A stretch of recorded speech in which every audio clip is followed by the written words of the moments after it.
bituma reka amavuta agiye gusesekara, agiye gusesekara, agiye gusesekara. Remantabaya, remanta, regataya. Yemira turagushimiye. Rekabaya, menta balosa. Uri nyuma y'ijambo ryavuye muri site. Rekimanoba, rekaya. Alegurira rosa. Rekaya. Aidi ateguwe ni kubw'icuma ciwe. Ayikara kurongora. Ariana arikara kujana. Mwumvire, mwumvire, mwumvire kubw'icubahiro ciwe. Alegurira meza. Remantabaya. Reka. Ikinichogihe. Ikinichogihe. Numva umwema yaje. Niba bivuga abyategura. Ayivuga abyategura. Ikinichogihe. Remantabaya. Rirabosaida. Remantabalesa. Emera. Urakoze. N'igihe cyo guseruka. Meta. Anyobora mu nzira zo kugororoka. Kubw'izina ryiwe. Kubw'izina ryiwe. Aranyobora. Aranyobora. Amaguhura n'abantu bo bakenewe. Mu mwanya wo. Turahura n'abantu bakenewe. Mu mwanya wo. Ari amavuta ya connection. Ari amavuta ya connection. Ayikaratemba. Ayikaratemba.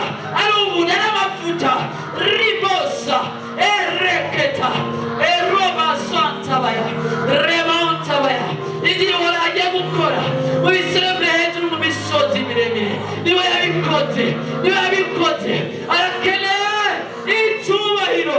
Arakeneye icyubahiro. Remantabaya. Rebosabaya. Betabare gose. Ijambo ry'abamoyi. Ibikorwa byo bisanga. Bizobona icyubahiro cyanjye. Bizobona icyubahiro cyanjye. Bitinye. Ngo tubahe uhoraho. Bitinye. Tubahe uhoraho. Remansababare gose. Remontabare gose. Iyamantabare. Imana risohoye gusiga. Dawidi mu ishyamba. Ariko yamusiga imbere ya bene wabo. Rebosamantabaya. Iki nicyo gihe bijyamo imana yakunze kuryambara umubiri. Maskababare gusa. Anegurira, aranegurira. N'umubyeyi mwiza gutegurira. Niba umwana w'umuntu yotegurira, umwana we akamutegurira.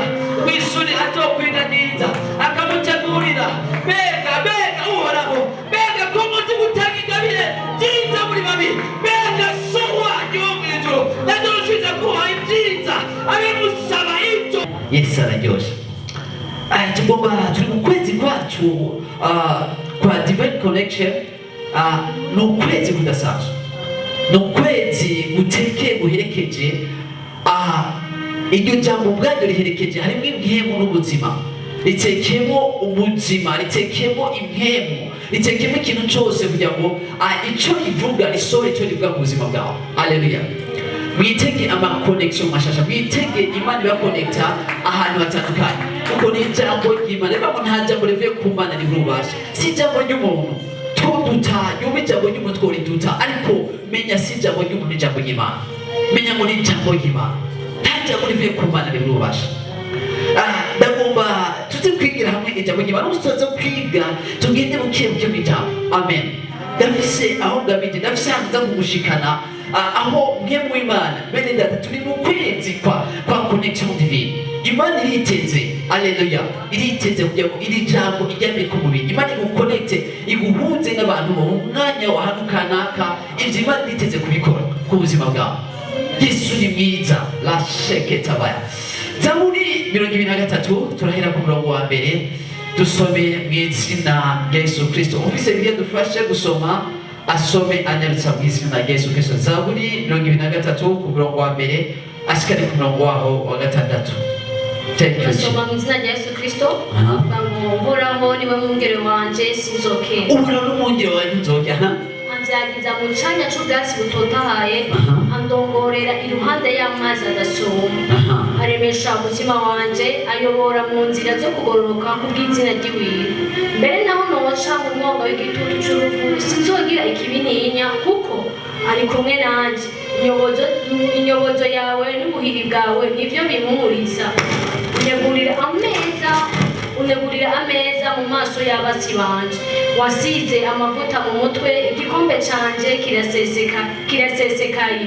Nukuri ivyiza n'imbabazi bizonyumako iminsi yose kubaho kwanje. Nanje nzoba mu ngoro y'Uhoraho ibihe vyose. Haleluya, haleluya, haleluya.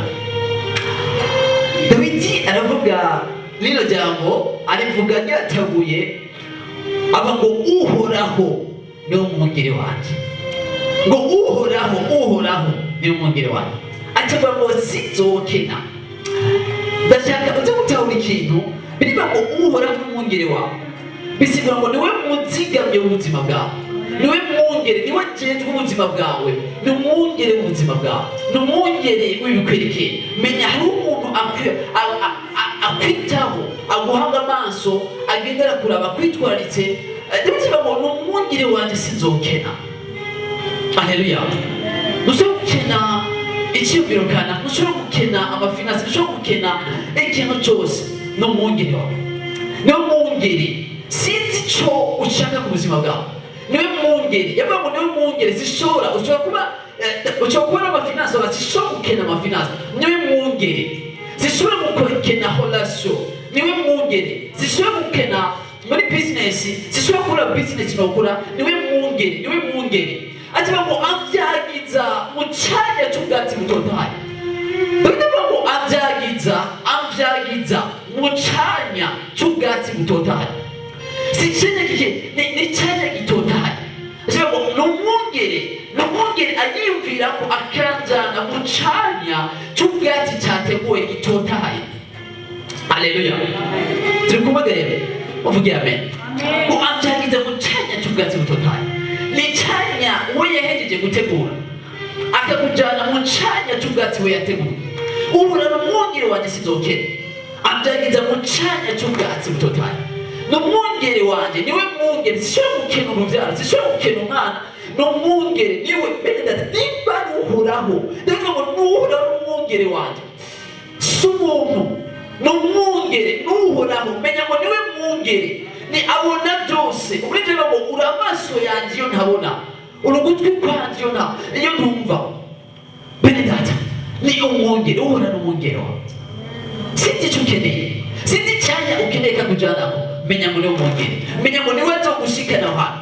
Bene data, biratangaje cyane. Mu itanguriro uhereye uri kurasoma mu itanguriro, igihe Imana yaremye umuntu, yararemye umuntu, hama umurima nyiramubumba yahejeje kumubumba, ngo ikimujana mu itongo rya Edeni, ngo Imana yahejeje gutunganya. N'itongo Imana yaremye yashyizeho, irarikora ku bw'umuntu, iri kwiyumvira ku bw'umuntu.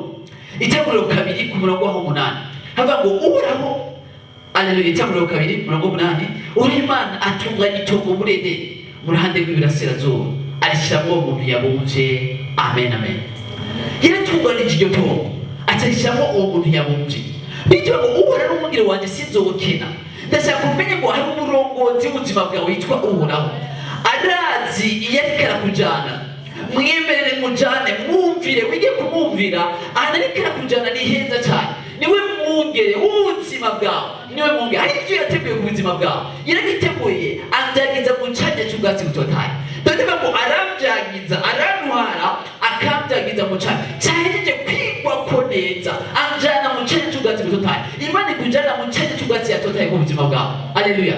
Icyo yateguye ku buzima bwawe. Haleluya. Andongora mu nzira, avuga ngo andongora mu nzira zo kugoroka ku bw'izina ryiwe. Arandongora, ariko arandongora, ariko ariko arantwara, ariko avuga ati oya, hasiho cyaha, rengana ha. Icyanya cy'ubwatsi butotahaye kiri hari ahantu kiri. Haleluya. Haleluya. Ndabona abantu bandikira rongora, ikibajyana hariho ikibajyana ku ma connection kanaka, abantu kana irikira kurongora. Bene data, ni ngombwa ushika aho hamagara ngo ushika mu izina rya Yesu. Adongora mu cyanya cy'ubwatsi butotahaye. Haleluya. N'umwungeri wanje, menya ni uhoraho, menya ni uhoraho, niwe mwungeri ubuzima bwawe. Haleluya. N'umwungeri. Dawidi yarazi neza ariko iravuga umwungeri icyo ari cyo. Intama situzi yumvira aho zizoja kurisha. Intama umwungeri we yumvira ari muri cyanya cy'ubwatsi butotahaye. Ndasenga mu izina rya Yesu Kristo, mwemera afate ibyumviro byawe, afate amaguru yawe, akurongorere aho yaguteguye ku buzima bwawe mu izina rya Yesu. Haleluya. Abyagiza mu cyanya cy'ubwatsi butotahaye. Arabyagiza. Andongora. Haleluya. Andongora mu cyanya cy'ubwatsi butotahaye. yateguye ku buzima bwawe, hari ibyo Imana yateguye ku buzima bwawe.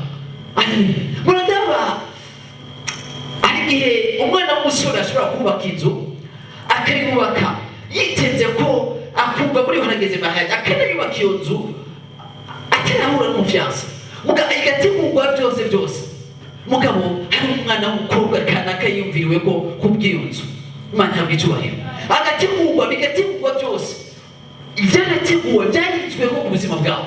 Aleluya. Andongora mu cyanya cy'ubwatsi butotahaye, andongora mu nzira zo kugorora ku bw'izina ryawe, andongora urakurongore mu izina rya Yesu Kristo. Aleluya. Uraho Imana atunganya itongo muri Edeni, mu ruhande rw'iburasirazuba ashyiramo uwo muntu yabumbye. Ura Imana ajyana uwo muntu amushyira kuri iryo tongo 15 ryo muri Edeni ngo aririme arizigama, aza no kujyana aho hantu mw'iryo tongo. Benda hari akazi gashobora kuba karateguye ku bwawe kugira ngo uze ukontorore ukazigame, uze ukontorore kugira ngo arizigame. Hari ibyateguye ku buzima bwawe, hari urugo rwiza rwateguye ku buzima bwawe kugira ngo uruzigame. Aleluya. Hari ibyateguwe ku buzima bwawe kugira ngo bitunganye ubuzigame. Hariho ibyo Benedata igihe Aleluya. Ndakunda Imana ishobora gufata umuntu Imana ikamutegura kugira ngo azagere ibintu kanaka ku buzima bw'umuntu. Aleluya. Anegurira, andongora iruhande y'amazi adasoma, arandongora, arandongora. Amen. Urakurongore mu izina rya Yesu Kristo. Aremesha umutima wanje anyura mu nzira zo kugororoka ku bw'izina ryiwe. Araremesha umutima wanje anyura mu nzira zo kugororoka ku bw'izina ryiwe. Benedata, inzira urakurongoreramo azi kuyobora ku bw'izina ryiwe, ku bw'icubahiro ciwe, kubw'izina ryiwe, ku bw'inyungu ziwe, ku bw'inyungu z'ubwami. Sinzira zirafatanye n'icubahiro ciwe, zirafatanye n'ubukuru bwayo, ku bw'izina ryiwe. Ndavuga ngo ku bw'izina ryiwe, ahantu ariko arandongora ni ku bw'izina ryiwe, si ku bw'izina ryanje, si ku bw'icubahiro canje, ariko ni ku bw'icubahiro ciwe. Biramatanye n'icubahiro ciwe, biramatanye n'ubukuru bwiwe, ahantu ariko arandongorera. Aleluya. Kubw'icubahiro ciwe. Imana ikeneye iki? Ikeneye ishimwe, ikeneye izina ryawe urangiranwa, ikeneye irindi shimwe. Ndavuga ngo andongora mu nzira zo kugororoka ku bw'izina ryiwe, ku bw'izina ryiwe. Nta kindi kintu ariko arabikorera, ni ku bw'icubahiro ciwe, ni ku bw'izina ryiwe. Aleluya. Ku bw'izina ryiwe, ku bw'icubahiro ciwe anyobora mu nzira zo kugororoka. Benedata, Imana mu migambi yayo burya hari imigambi iriko irakora ku buzima bwawe. Hari umugambi Imana igomba gushitsa ku buzima bwawe, ni imigambi yateguye ku buzima bwawe kugira ngo ayishitse iyo migambi. Rero hari ibyo ariko arakora, we ari muri business yo gushitsa kurondera icubahiro, akeneye icubahiro. Ni Imana ifungura amashimwe n'icubahiro, anyura mu nzira zo kugororoka ku bw'izina ryiwe. Ariko isi ibyo utegura ku buzima bwawe ku bw'icubahiro ciwe. Raba kino kintu, igihe kimwe umuntu witwa Sawuli muri iwabo bazimiza indogobwa, barazimije indogobwa, barafata umwanya muremure bakuraraba izo ndogobwa. Mugabo Imana yo yari mu wundi mugambi. Imana yakirirondera umwami yitwa Sawuli. Dawidi Sawuli agenda ariko araraba izo ndogobwa, mugabo ntabikintu Imana yashaka. Samuel 9. Ikintu Imana yashaka, Imana yari igomba kwironderera ari inzira. Sawuli yari karongongo agenda atazi ariko araja, mugabo kuri ku bw'izina ry'Imana kugira ngo Imana irondere umwami w'Abisirayeli. Ku Abisirayeli basabye umwami, mugabo Imana yashaka kugira ngo irondere umwami. Sawuli aragenda, bitubwira ngo bashika kubaza Kamenyi mu gihe cy'isezerano rya kera yari umuvugishwa n'Imana. Bageze kumubaza ati nta Kamenyi ngo turangira kugira ngo ashobore kuturangira aho indogobwa ziri. Aleluya. Benedata, iki nico gihe Imana itwugura amaso kugira ngo dushobore kumenya n'ahantu ifurusheti yatakanye. Aleluya. Imana itwugura amaso. Aleluya. Ibisi by'abapfumu gusa, ibisi n'ibyatezo kubera iby'abana b'Imana kugira ngo tubone naho ikintu cyatakariye mu izina rya Yesu. Bashyize ahantu bazaza turakeneye tubwire Kamenyi. Hama Benedata, nawe ikintu Imana yari yateguye.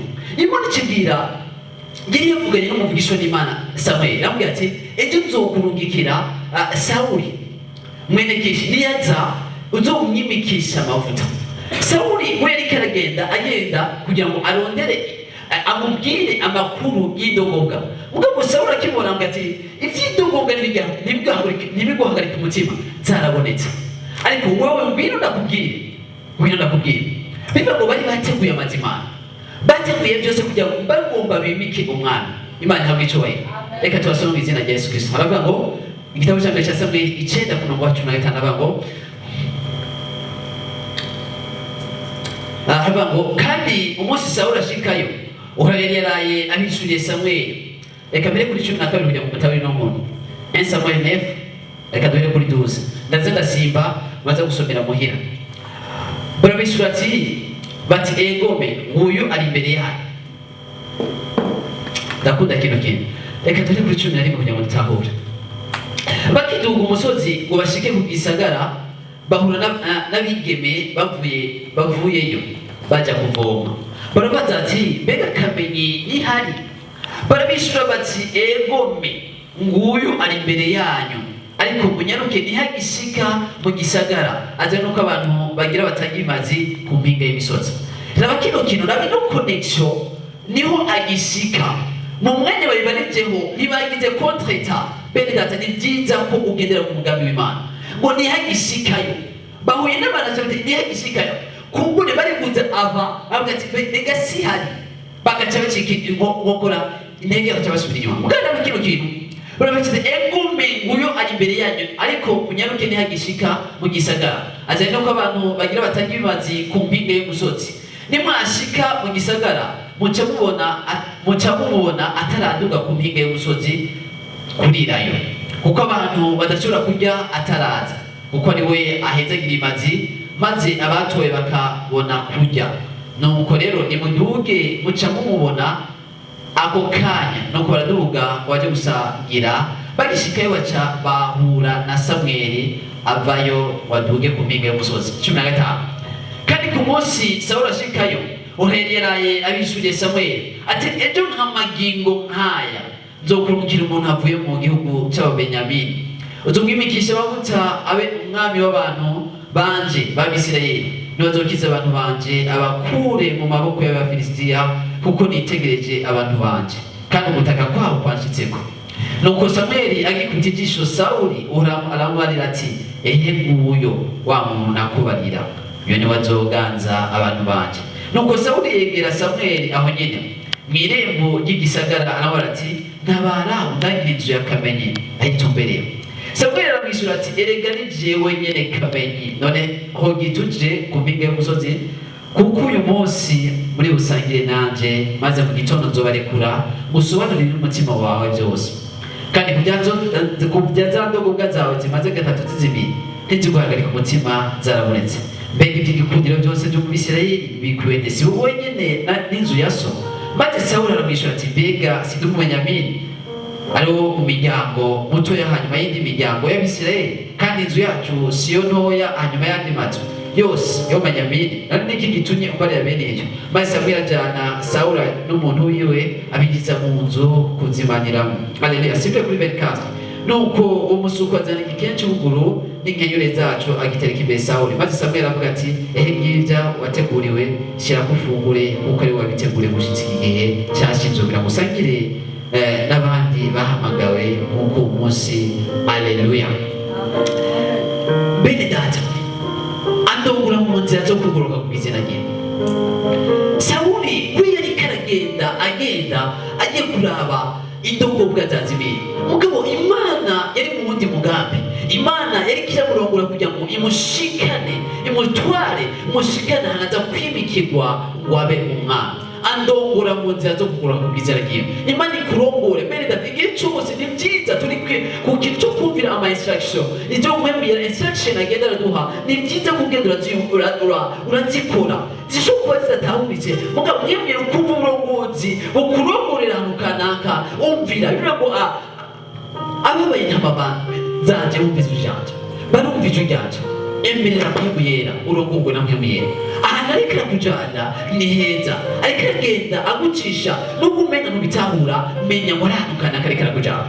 Iyo turiko turavuga ikintu bitwa connection divine, iyo turiko turavuga ikintu menya ngo ni inzira z'umumana, ni inzira no guconnecta, na Imana iguconnecta ikaguhuza nibyo yo yateguye, nibyo yo yiyumviriye ko kubw'izina ryiwe. Haleluya, kubw'izina ryawe, kubw'izina ryawe. Ibintu bifite na connection ni byiza bene data. Niyo mpamvu muzima urashobora kugenda hari ikintu cyamaze kuvuga ku buzima bwawe. Urashobora kugenda ahantu kumbe uri kurarengana mu ibarabara, kumbe ari umuntu Imana yaganije ku byawe. Haleluya, mbese kwizi ntahe tuzozibona. Niyo mpamvu bene data abarongorwa mu Imana nibo bana b'Imana. N'igihe uri mu nzu yawe imbere impuzu wambara urugo rw'uburongozi bwa Mwemere, burya Mwemere ibyo nyine ibyo bifatanya. Haleluya, ibyo bifatanya. Imana ntabwo icyubahiro andongora mu nzira zo kugura kubw'izina ryiwe, kubw'izina ryiwe akurongorera ahantu agenda akurongora. Bene data, hari igihe Imana iguhuza n'umuntu umuntu akakubera umugisha, connection igacika umugisha, igacika kuri destiny yawe, atari ibintu muhata gusa guhura nawe, kumenyana nawe agacika umugisha ku buzima bwawe. Imana ntabwo icyubahiro. Ndabona igihe kimwe abakobwa babiri Orpa na Rusi bahura na Naomi. Ibyabaye ikiza cyateye mugabo Imana yari muri business yo kuzorondera aho abantu Yesu azokomoka. Igihe kimwe Orpa Naomi arabwira ati, bene bakobwa banje mwagiriye neza n'abahungu banje mwabagiriye neza, ariko ndabasabye mugende. Mugabo Orpa na Rusi baravuga ati nidusubira tuzogumana nawe. Mugabo igihe kimwe Naomi acara bakuriye muri vugishiza abwira tumviriza, singibyaye nubwo nubyara nimworindira umuhungu kugira ngo akure. Ati ndabahaye uruhusha kuko mu Bisirayeli byemeza ko utwara uwo muryango byasaba ko umuhungu wo mu muryango ashobora gukura akagutwara. Mugeze ati ndabahaye uruhusha nimugende. Mugabo naba kino kintu Orpa nayishurirwa yarafise, Rusi yarafise ishurirwa. Rusi hari ikintu yumva kimatanye, yumva ati uyu Naomi burya kuza ino nzara yateye bagahungira ino ntibyari fete isaka destiny gatoya, ni destiny nini cyane. Naomi avuga ati nimugende. Mugabo gusa kuba hariho connection, hariho ikintu atekeye, wowe uratekeye destiny yacu. Mugabo Rusi aguma yumva hari ikintu yemezwa, arumva ati sinshobora kukurekura. Avuga ati reka kunyigiga kuguheba, si kuguheba nubwo byogenda gute. Mugabo Orpa aragenda.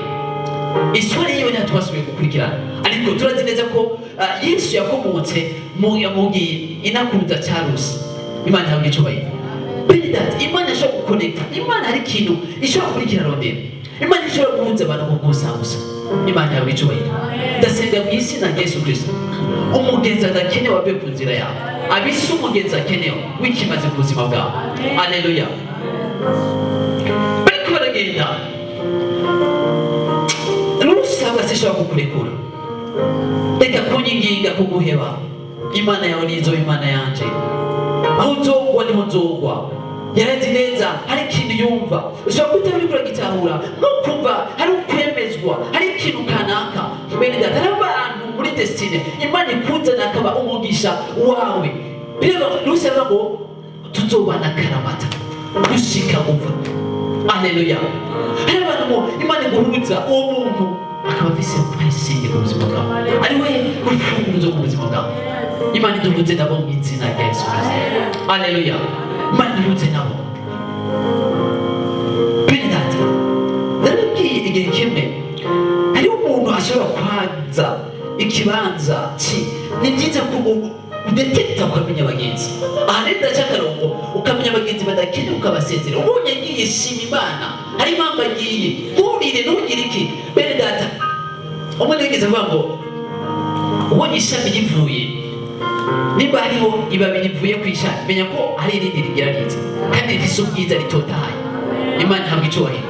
Rero ni byiza ukamenya, hari abantu bakagenda, ni byiza bagenda. Hari abantu bene ikintu cy'amaconnection no kubwishurirwa, tugasabira ishurirwa. Igihe kimwe Aburahamu agendana na Loti. Aburahamu arashika mu gihugu cy'isezerano, yemeye ko yashyize mu gihugu cy'isezerano kubera umuntu yitwa Loti. Bisigura ngo ivoire irafise igitambara gituma atabona. Ageze ahantu ntibikunde kabona ko yashitse. Bene data, abantu bave ku nzira mu izina rya Yesu. Abantu barazi bibahanza, barazi bafata ibibanza bave ku nzira. Imana iduhe abantu b'umugisha, iduhuze n'abantu b'umugisha. Imana ihabwa icyubahiro. Haleluya. Kubw'izina ryiwe Imana yafise ukuri gukonekta kubw'izina ryayo, kubw'icyubahiro cyayo, kubw'izina ryayo, atagira ikintu kubw'icyubahiro cyayo. Bidusaba iki? Kugira ishurirwa, kugira ishurirwa ry'abantu tugendana nabo, kugira ishurirwa ry'abantu dukorana nabo. Bene data, isi yuzuyemo ibintu byinshi. Isi Imana yagateke muri Yesu Kristo, muri Kristo byose yabishyize muri Kristo Yesu, kugira ngo twikonekte kuri iryo zina. Ndaza kuhashika. Imana iduhuze izo connection mu izina rya Yesu, kubw'izina ryiwe. Haleluya. Kubw'izina ryiwe andongora mu nzira zo kugoroka, kubw'izina ryiwe andongora. Hari ukuntu andongora mu nzira zo kugororoka, kubw'izina ryiwe arandongora, kubw'izina ryiwe aramakazi, kubw'izina ryiwe gafatanye n'icyubahiro cyiwe, gafatanye n'icyubahiro cyiwe. Abazokabona bati aka katanzwe n'Uhoraho, kubw'icyubahiro, kubw'izina ryiwe, kubw'icyubahiro cyiwe. Haleluya. Kubw'icyubahiro cyiwe, kubw'icyubahiro cyiwe. Haleluya. Kubw'icyubahiro, arakeneye icyubahiro. Haleluya. Arakeneye icyubahiro cyiwe, arakeneye icyubahiro cyiwe. Haleluya. Aguhunze na horasyo, kubw'icyubahiro. Abazohira bavuga ati iyi yavuye kuhoraho, kubw'icyubahiro cyiwe, itanga icyubahiro cya Kristo, afite ubwiza bwiwe. Haleluya. Kubw'icyubahiro cyiwe. Haleluya. Anyobora, anyobora mu nzira zo kugoroka, kubw'izina ryiwe, kubw'icyubahiro cyiwe. N'umwami w'ubuzima bwanjye, n'umurongozi w'ubuzima bwanjye, aranyobora. Mwumvire, genda ukurikira kuyobora, kubw'izina ryiwe. Haleluya. Kubw'izina ryiwe anyobora mu nzira zo kugoroka, aremesha umutima wanjye. Naho noca mu mwonga w'igitutu cy'urupfu, sinzogira icyo ntinya. Ubuhiri bwawe n'inyobozi yawe nibyo bimpumuriza. Bene data, nabyo babona aho noca, niyo byoshika nkaca umwonga w'igitutu, sinzogira ikibi ntinya. Inyobozo ndazi ubushobozi afise, ndazi icyo ashoboye, aranyobora. Haleluya. Nyobozo nibyo bimpumuriza. Bene data, uzikana Imana, wongere ubuzima bwawe, tuza. Naho umenyera igitutu cy'urupfu, n'umwonga w'igitutu cy'urupfu, ntabwo ari urupfu, ni igitutu. Haleluya. Arakuyobora, aranyobora mu nzira zo kugororoka. Inyobozi yawe nibyo bimpumuriza. Umurizwa n'iki n'icyo, kubera wowe ushobora byose. Muzabona wewe uvuze gusa birahinduka. Anyobora mu nzira zo kugororoka, kubw'icyubahiro cyiwe. Haleluya. Andongora, abisarekeranjana. Haleluya. Abisarekeranjana. Mbere anoja mwanga y'icyo cy'urupfu, sinzogira ikibi ntinya, kuko ari kumwe nanje. Nyobozi n'ubuhiri bwiwe nibyo bimpumuriza. Haleluya. Ati ngo unyamurira meza imbere y'abasi bacu, unyamurira meza imbere y'abasi bacu. Bene data, ikintu muhimbi yarabwiye, hari ibyo Imana igiye gukora ku buzima bwanyu. Bene data, muze mubiserebure hejuru ku musozi, muze mubiserebure hejuru ku musozi. Anyamurira kubera iki? Dawidi Imana kubera iki itamusigiye? Ntiyamusigiye mu ishyamba, yari kumusigira mu ishyamba, mugabo yamusize bene wabo bakuranye, bigira ngo niwe agira ngo neri y'abagomba y'imikikushwa amavuta. Mugabo Imana yavuze ati reka bose bakorane. Bari baramwumvise inyuma y'intama, hari ibyo bari barakora bati we nukwiye guseruka, ivyo Imana igiye gukora, muze mubiserebure hejuru ku misozi. Anegurira meza imbere y'abasi banje, anegura kugira ngo bene data, ni kubw'izina rye, ni kubw'icubahiro cye. Nakindi n'icubahiro, akeneye izina rya rurangiranwa, akeneye amashimwe yawe. Haleluya. Muze mubiserebure hejuru mu misozi, muze mutinyizo ati kubwi anegurira meza imbere y'abasi banje. Haleluya. Anegurira ameza imbere y'abasi banje. Dawe ikintu yakoze kuri Yosefu, yaranetse byose, ijambo rirashika. Haleluya. Imana ibintu igiye gukora, uzubiserebure hejuru ku misozi, uzubishime. Haleluya. Wibwira kurongoye bishyire kuri sa, niwe Uhoraho yabikoze. Akeneye icyubahiro, arakeneye icyubahiro. Haleluya. Anegurira ameza imbere y'abasi banje, anegurira ameza imbere y'abasi banje, anegurira ameza imbere y'abasi banje. Wasize amavuta ku mutwe, ikombe cyanjye kirasesekaye. Haleluya. Bene data, icyo Imana yavuze ku buzima bwawe kigiye gusesekara, kigiye kuboneka, kigiye gusesekara. abantu babibone bijejete, babibone biko biratemba, babibone biko biratemba, abasize amavuta ku mutwe, igikombe cyanjye kirasesekara.